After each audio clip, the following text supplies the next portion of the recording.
Et bonjour à tous, aujourd'hui petit tuto Symfony 5, on va voir comment créer très facilement un petit blog. Donc là, comme vous pouvez le constater, on a différents articles qui ont été générés grâce aux fixtures. Donc on a notre base de données et on a alimenté très facilement grâce aux data fixtures des articles. Et donc ici on voit qu'on peut les visualiser. À chaque fois qu'on clique sur un des articles, ça nous affiche l'article en question. Bon là c'est très moche, mais c'est parce qu'on ne se soucie pas de la mise en forme. Alors c'est parti, on va commencer à créer notre projet Symfony. Donc pour ça on va se créer un dossier, nouveau dossier qu'on va appeler blog Symfony. J'appuie sur entrée, donc là je vais l'ouvrir avec mon éditeur de texte. Donc moi je vais utiliser Visual Studio, je fais un glisser déposer et donc je vais ouvrir mon terminal de commande. Pour créer un projet Symfony, il va vous falloir Composer. Donc si vous ne l'avez pas, je vous invite à vous rendre sur composer.org. Alors c'est getcomposer.org, mais si vous tapez Composer tout court, ça vous amène sur le site. Et donc là, vous avez toute la procédure pour le télécharger, l'installer, etc. Donc une fois que vous rentrez les lignes de commande, vous allez pouvoir l'utiliser. Donc très certainement, il faudra redémarrer votre éditeur de texte. Et après, vous aurez accès à la commande Composer. Donc là, deux types de projets Symfony existent, soit un projet Skeleton, donc dans ce cas-là, vous allez avoir tout un tas de modules qui sera préinstallé comme Doctrine pour gérer tout ce qui est base de données ou encore Twig pour le templating, donc ce qui va vous faciliter la vie pour développer, ou sinon vous allez pouvoir créer un projet en microservice et dans ce cas-là, il n'y aura pas tous ces modules. Donc ça, c'est à vous de voir si, en fonction du cas de figure de votre projet. Nous, en l'occurrence, c'est un site internet classique vu que c'est un blog, donc on va utiliser un projet Skeleton. Donc ici, vous tapez la commande Composer create project. Et ensuite, on va lui dire que l'on souhaite utiliser le framework Symfony et qu'on veut un website qui utilise Skeleton. Donc on va ensuite lui donner un nom à ce projet, donc on va juste l'appeler blog et on appuie sur entrée. Donc là ça va prendre un certain temps. En attendant que ça télécharge, je vais vous montrer des plugins que moi j'utilise qui peuvent être intéressants si vous utilisez Visual Studio. Donc on a ce plugin là pour Visual Studio qui va vous permettre tout un tas de choses, de détecter les différents namespaces, quand vous faites des use pour utiliser différents bundles ou quoi que ce soit, ça va le détecter et l'importer automatiquement. On a également PHP IntelliSense qui fait un petit peu la même chose, qui va vous faciliter la vie pour pouvoir coder, qui va automatiquement détecter les différentes méthodes, etc. Donc je vous recommande de l'installer. Et ensuite, il y en a un dernier que je vous recommande également, c'est Twig Language 2, donc qui va vous permettre, quand vous allez utiliser du Twig, de reconnaître automatiquement les différentes balises. Une fois que c'est installé, on va se rendre à l'intérieur de notre projet blog et on va ensuite lancer notre serveur. Donc moi, je vais lancer la commande Symfony server 2.start. J'appuie sur entrée et ça va m'exécuter mon serveur. Alors moi, j'ai accès à la commande Symfony puisque j'ai installé le CLI de Symfony. Donc pour ça, vous rendez sur le site de Symfony, vous téléchargez et vous aurez accès à cette commande. Si vous ne l'avez pas, il faut taper Composer bin/console et ça revient au même. Donc là, on voit que mon serveur a bien été lancé. Il est disponible sur le port 8000. Je fais un contrôle-clic et ça va m'exécuter mon site. Donc par défaut, il va vous amener sur cette page-là. Donc on voit qu'on est avec la version 5.1.3, donc c'est la dernière version. Et on a ici la racine de notre projet. Donc ce qui se passe, c'est que maintenant, j'aimerais bien créer mes propres pages. Donc pour ça, on va utiliser un nouveau terminal de commande et je vais taper la commande Symfony console. On va se créer un contrôleur. Donc ici, make controller. Alors là, vous voyez qu'il me dit qu'il y a une erreur parce qu'il n'arrive pas à ouvrir le dossier bin/console. Donc c'est normal, c'est que je ne suis pas à l'intérieur de mon dossier blog. Donc ça, c'est ce qui arrive quand on crée un projet, ça nous crée un sous-dossier. Et voilà. Et donc il est préférable d'ouvrir le sous-dossier directement pour éviter d'aller se rendre à l'intérieur à chaque fois, mais c'est pas grave. Donc là, je retape ma ligne de commande. Il me dit que je dois choisir un nom pour mon contrôleur. Donc ce nom, moi, je vais l'appeler Home Controller. Donc faites bien attention à toujours finir le nom par contrôleur et le tout en camel case. J'appuie sur entrée et là, quand je vais dans src controller, je vois que j'ai bien mon Home Controller qui a été créé. Donc là, vous avez un gitignore qui ne contient absolument rien, vous pouvez le supprimer, il ne nous sert à rien. Et au niveau de, du coup, de mes templates, on voit qu'on a un sous-dossier home qui a été créé et dedans, j'ai un index.html.twig. Donc il m'a créé un index spécialement pour mon contrôleur home. Donc c'est très bien. Donc maintenant, une fois que j'ai ça, quand je vais dans mon contrôleur, je vois que ici j'ai une annotation en route qui va nous permettre de faire nos différentes routes. Alors je pourrais très bien aussi configurer mes routes dans mon dossier config. Et ici, j'ai un route.yml. Donc on peut faire de cette manière-là. Moi, je préfère le faire avec les annotations. Bon, après, c'est comme vous le souhaitez. Et donc ici, je vois que j'ai un /home. Donc si je me rends sur /home, ça va faire appel ici à cette fonction qui est à l'intérieur de mon contrôleur. Et ça va me faire un render de index.html.twig situé dans le sous-dossier home. Donc on va tester. Ici, si je me rends sur /home, j'appuie sur entrée.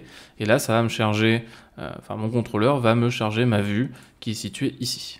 Et donc là, vous voyez que j'ai Hello Home Controller. Donc si je me rends au niveau de mon index.html, je vois que effectivement, ici, j'ai un Hello entre accolade controller name. Donc ça, c'est tout simplement une variable que l'on a transmis ici. Vous voyez, on a transmis un tableau avec une variable controller name qui est égale à home controller. Donc là, si je mets par exemple Thomas à la place, je réactualise, il va me mettre Hello Thomas. Et donc ici, c'est le index.html qui est chargé d'afficher, en tout cas, c'est ma vue tout simplement. Donc là, si je mets Hello Controller par exemple, j'enregistre, j'actualise, il me met bien Hello Controller. Alors ce qui se passe, c'est que moi, sur mon blog, je vais avoir besoin d'articles, de posts, et dans ce cas-là, je vais devoir créer ce qu'on appelle une entité. Donc ici, on va taper une commande Symfony console make .entity. Donc là, il va me demander quel est le nom de mon entité. Donc je vais l'appeler ici post. Donc c'est toujours au singulier avec la première lettre en majuscule, et si vous avez plusieurs mots, ce sera en camel case. J'appuie sur entrée. Donc là, il vient de me créer il vient de me créer une classe post à l'intérieur du dossier entity. Et il vient également de me créer un post repository qui va pouvoir me permettre de manipuler mes différentes valeurs, qui sont mes différentes datas qui sont stockées en base de données. Donc maintenant que j'ai créé mon entité, il va me demander différentes informations, et en l'occurrence les différentes propriétés qui sont rattachées à ça. Donc nous, sur notre post, on va avoir un title, donc qui va être de type string en 255 caractères, et donc ici il ne pourra pas être nul, ce sera obligatoire, donc je vais le laisser à no. Donc ensuite il va me demander est-ce que j'ai besoin d'une autre propriété. Donc on va avoir également le content, ça va être le contenu tout simplement, le contenu de notre article, et donc ici ça va pas être du string mais ça va être du texte. Et donc ensuite on va avoir également l'auteur. Donc le author, ce sera pour le moment juste du string. On pourra ensuite faire une relation avec du coup une autre entité qui sera users par exemple. Et ensuite, on va lui dire que c'est obligatoire. On va rajouter également un created at, donc qui sera de type datetime, qui ne pourra pas être nul. Et voilà. Et donc une fois que vous avez terminé, donc nous c'est notre cas, on va appuyer sur entrée. Et donc là il vient de me créer mes différentes propriétés. Si je me rends dans entity, que je vais dans post, je vois que j'ai tous mes champs avec mon ID, mon title, mon content, etc., etc. Donc là une fois que notre entité est créée, on pourrait se dire pourquoi pas en afficher une et en créer une manuellement. Donc on va se rendre sur notre contrôleur, et ici au niveau de notre fonction index, on va se créer une variable post, et à l'intérieur on va faire un new post. Donc là il va détecter automatiquement la dépendance. Donc je me suis trompé de dépendance, voilà. Donc là je viens d'instancier un post, je vais pouvoir supprimer mon appel de dépendance ici, et donc je vais prendre Je vais prendre mon post et je vais lui renseigner des différentes informations, donc comme le title. On va pouvoir marquer titre 1 par exemple. Ensuite, on va pouvoir lui set également un content. Donc ici, je vais juste taper lorem ipsum. Voilà. On va également lui mettre set author. Donc là, je vais mettre Thomas Mouchelet. Et on va également lui renseigner une date. Donc ici, set created at. Et ici, on va mettre new date time. On n'oublie pas le point virgule, j'enregistre. Et donc ici, on va faire un var_dum_die de notre post. Voilà, et j'enregistre. Donc là, je viens d'instancier un objet post, je lui attribue différentes informations, et ensuite, on va juste débugger, voir ce que ça donne. J'actualise, et là, je vais avoir mon post qui va s'afficher. Voilà, donc là, j'ai mon post qui s'affiche. Alors bien sûr, son identifiant est nul, puisque pour le moment, il n'a pas été inséré en base de données ou quoi que ce soit, donc ça, c'est Doctrine qui s'en occupe. Et ici, je vois que j'ai mes différentes informations. Donc je me dis, bah, c'est cool, mais là, pour le moment, j'ai juste débugué, j'aimerais bien le transmettre à ma vue. Donc, ce qu'on va pouvoir faire ici, c'est que je vais pouvoir lui transmettre un autre élément, une autre valeur. Donc là, par exemple, je vais lui transmettre un élément post, et ça va être égal à ma variable, ici, post. Donc maintenant que j'ai transmis ça à ma vue, au niveau de mon index.html.twig ici, on va pouvoir, dans un premier temps, avant de s'en servir, on va pouvoir tout simplement ici faire un dump et débugger ce qu'il y a à l'intérieur de post. Alors je ne sais pas pourquoi ça m'a créé des balises ici. J'enregistre, j'actualise ma vue et là vous voyez que ça m'a bien affiché mon élément. Donc là je viens de transmettre une variable à ma vue et donc ici je vais pouvoir la manipuler. Ce qui fait que là je vais pouvoir par exemple supprimer, on va supprimer tout ça, on n'en a plus besoin. Voilà, et on peut se dire, bah tiens, je vais me faire un H1 avec à l'intérieur post.title.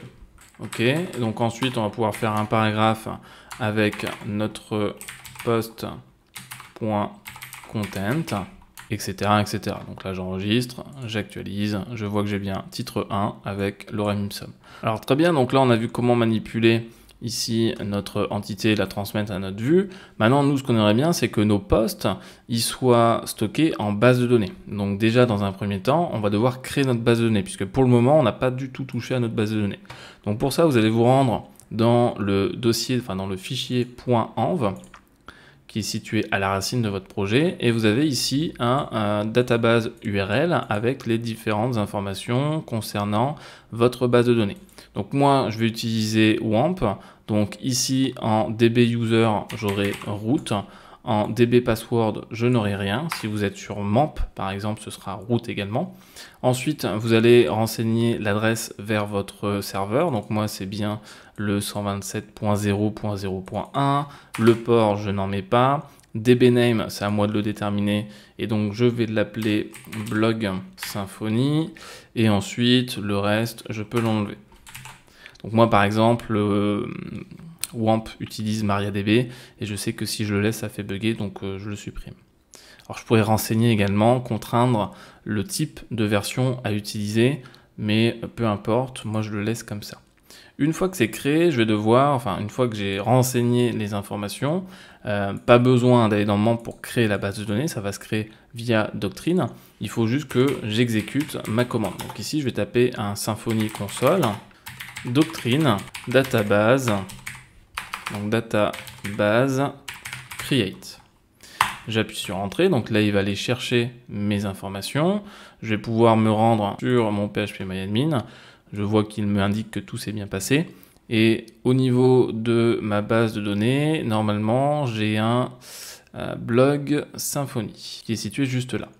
Et là vous voyez qu'à l'intérieur je n'ai rien, donc c'est tout à fait normal. Ce qui se passe, c'est que j'ai créé une entité. Cette entité, ça va représenter une table au niveau de ma base de données. Donc, je vais devoir faire ce qu'on appelle une migration. Ici, je vais faire un Symfony console, make migration. J'appuie sur Entrée. Donc, ça va me créer une migration. C'est un peu comme Git. Ça va créer une version de vos différentes entités, etc., de votre base de données.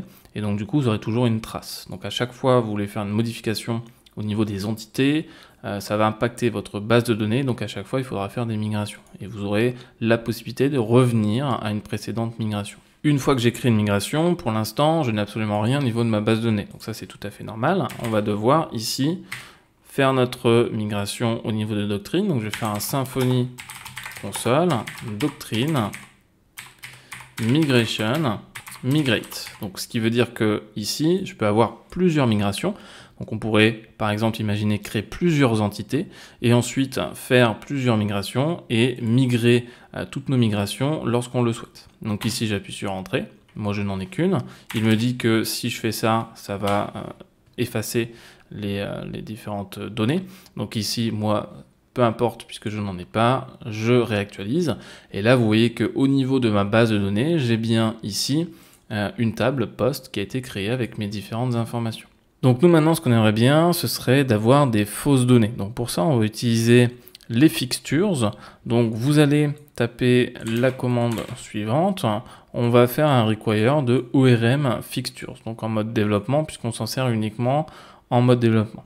Donc ce bundle va nous permettre d'installer, de relier en fait Doctrine à des fixtures et dès qu'on va load nos fixtures, on va pouvoir insérer tout ça en base de données et ça nous fera des fausses données en attendant. Donc une fois installé, vous avez un dossier data fixtures qui s'est créé.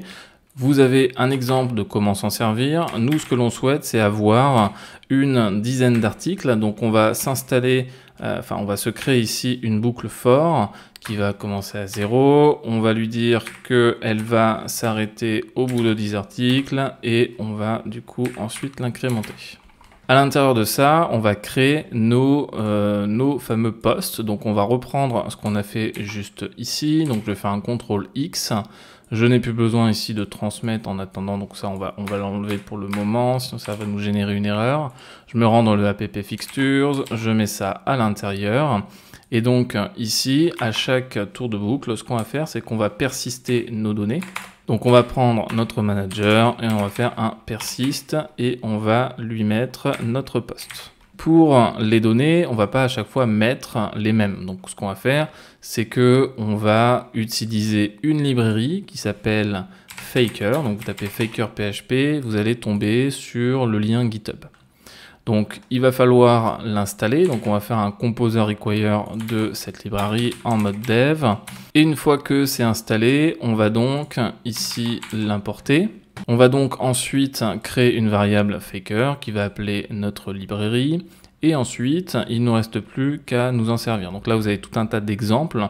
Donc typiquement ici pour l'auteur, je vais pouvoir prendre mon objet faker et ici faire appel à, par exemple, normalement, si on cherche, on doit avoir des exemples de name. Voilà, donc on peut faire appel à name tout simplement. On va ensuite ici faire appel à du texte. Voilà, donc pour le titre, ici je vais mettre un maximum de 2 lettres. Pour le content, on va plutôt partir sur 10. Et pour la date, on va mettre ça. Voilà. Donc maintenant que j'ai créé ma fixture, je vais vouloir la load. Donc ici, je vais faire un Symfony console, doctrine, fixtures, .load. Donc là, il va me demander est-ce que je suis bien sûr de vouloir charger mes fixtures puisque ça va tout effacer. Je lui dis que c'est bon pour moi. Et quand je me rends au niveau de ma base de données, je réactualise. Et là, vous voyez qu'on a du faux contenu qui s'est rajouté. Alors pour l'affichage de nos posts, on va essayer de mettre en forme un minimum. On va utiliser Bootstrap. On n'a qu'à utiliser la dernière version, donc la version 5 qui est actuellement du coup en alpha, mais ça fonctionnera très bien pour nous. On va copier l'URL CSS, donc on va se rendre au niveau de notre base.html et dans le bloc stylesheet, on va importer notre lien. Ensuite, on va importer également le JS, même si pour le moment on ne va pas en avoir besoin, mais qui sait, peut-être qu'on en aura besoin plus tard, donc je l'importe également. Et donc maintenant, si je rafraîchis, je vois que déjà mon texte a été modifié, donc j'ai bien Bootstrap d'importer. On va donc se rendre sur notre index.html Et ici, on va entourer nos éléments, donc non pas d'un exemple wrapper, mais ici, on va se créer tout simplement un container. À l'intérieur de ce container, on va avoir notre boucle. Avant de mettre notre boucle, on va se faire un row, et à l'intérieur, on aura notre boucle. Donc chaque article apparaîtra sous forme de card. Donc au niveau de notre Bootstrap, on va chercher les cards, voilà, donc ça ressemble à ça, on va copier, et ici, je vais tout simplement le coller. Donc par défaut, il vous donne un style, un attribut style avec une width par défaut, donc nous, ça ne nous intéresse pas. Ce qu'on va faire, c'est que on va ici se créer des cols MD4, voilà, et on va positionner nos cards à l'intérieur. Donc au niveau de nos images, on va utiliser placeholder.com qui va nous donner des images totalement random, donc c'est ce type de lien. Voilà, on va le mettre au niveau de notre SRC. Et pour le reste, donc on a le title ici, donc on va faire appel à notre post étant donné qu'on a à l'intérieur de la boucle, title. Voilà, on va faire la même chose pour ici la description. Donc là, on va mettre content. Et ensuite, on va ici se créer un autre paragraphe. On va faire appel à notre auteur. Voilà, j'enregistre, je réactualise et je vois que j'ai bien mes différentes cartes. Alors ce qui se passe, c'est qu'on va également essayer d'afficher la date. Donc ici, on va mettre created at, j'enregistre. Donc là, il va me dire qu'il y a une erreur, puisque ici, on va devoir mettre en forme la date. On ne peut pas l'afficher telle qu'elle. Donc pour savoir comment l'afficher, vous allez... on va devoir utiliser des filtres, donc vous tapez twig date tout simplement, vous allez tomber sur la documentation et il vous dit comment du coup mettre en forme cette date. Donc pour ça, on va utiliser ce signe là avec la fonction date, et donc ici on va plutôt mettre d'abord le jour, le mois et ensuite l'année. J'enregistre, je me rends sur mon application, j'actualise et je vois que j'ai bien la date qui apparaît. Alors ce qui se passe, c'est que moi j'aimerais bien à chaque fois que je clique sur un bouton, me rendre sur l'article en question. Donc ici, ce qu'on va faire, c'est que on va dans le lien renseigner un lien du type post slash et ça va être l'identifiant. Donc 5, 4, etc. Donc pour choper l'identifiant, on va utiliser twig et ici on va appeler post.id. J'enregistre, je réactualise. Et donc là, il me dit qu'il y a une erreur, c'est parce que c'est pas post avec un S, mais c'est post tout court. J'actualise, j'inspecte mon élément. Et donc, au niveau de mon inspecteur, on va voir que pour chaque lien, j'ai bien un /12 là, par exemple. Donc c'est parfait. Maintenant, au niveau de mon contrôleur, je vais me créer une nouvelle fonction, public function, que l'on va appeler show. Et donc, à l'intérieur, on va afficher, on va rendre une vue. Donc la route, ici, on va mettre une route bien spécifique. Donc ça va être post/id. Il va nous falloir un paramètre au niveau de l'URL. Le name, on va l'appeler show post. J'enregistre. Et donc ici, il va nous falloir une vue. Donc dans home, je vais me créer une nouvelle vue que je vais appeler post.html.twig. Voilà, donc à l'intérieur, on va copier tout ça, on va coller tout ça, et donc on va supprimer la boucle for, puisque ici on va juste transmettre un post unique, donc pas besoin de faire une boucle. J'enregistre, je me rends au niveau de ma home, et donc là on va faire un render de show, alors c'est pas show, c'est post.html.twig. On va lui passer un post. Et donc pour choper le post qui nous est transmis via l'URL, on va utiliser l'injection de dépendance. Donc ici je vais mettre post et donc $post. J'enregistre. Et donc maintenant si j'actualise, par exemple, on va se rendre sur le premier article, et donc je vois que cet article, il a l'identifiant numéro 12. Donc quand je clique dessus, ça me charge cet article-là. Donc là, bien sûr, ça a une mise en forme de card. On pourrait très bien ici enlever la card. Voilà, donc là, il faut faire gaffe puisque on va supprimer la fermeture de la balise. L'IMG, on va le laisser. Donc si on supprime ça, voilà, je sauvegarde. Donc là, ce ne sera pas un H5, mais on va mettre un H1 plutôt. Hop, on va enlever la classe. Le paragraphe, on va également enlever la classe. J'actualise. Donc je vois qu'il me met toujours ça sous forme de card. Alors c'est peut-être parce que j'ai encore du cache. Non, c'est pas pour ça. Hop, on va supprimer ça. Donc on a notre colonne. On va enlever ici la classe pour la card. Voilà, c'est normal que ça ne fonctionne pas puisque je suis sur le index. Donc je vais enlever tout ça. Je vais me rendre sur post et j'enlève donc la card. On va enlever le card body également, on n'en a pas besoin. Voilà. Et donc ici, on va mettre notre H1. Voilà, j'enregistre, on va voir ce que ça donne. Voilà, bon après, hein, il y a encore beaucoup de choses à modifier, mais on va faire ça comme ça. Ok, donc on peut enlever le bouton également, hein, puisqu'on n'en a plus besoin. Et donc j'ai bien mon article hein, qui est présent. Donc à la limite, même ce qu'on peut faire, c'est se faire un petit bouton href qui va nous mener vers /home. Et on va faire ici retour. Voilà. Bon, il est pas foufou. On va lui donner une classe. On va lui donner une classe btn primary. J'enregistre. Voilà. Donc là, j'ai mon petit bouton retour. Et donc à chaque fois, je peux naviguer entre mes différents articles. Voilà, donc c'est tout pour ce tuto Symfony, donc c'était très rapide et c'était juste une petite introduction et on en refera un pour voir comment mettre en place un CRUD avec une partie back-office. On verra également comment mettre en place des systèmes d'authentification avec des gestions d'utilisateurs, etc. C'est un framework que j'affectionne particulièrement, je m'en sers beaucoup, donc voilà, ne vous en faites pas, on refera des vidéos et j'espère que ça vous a plu et d'ici là, moi je vous dis à très vite, ciao tout le monde.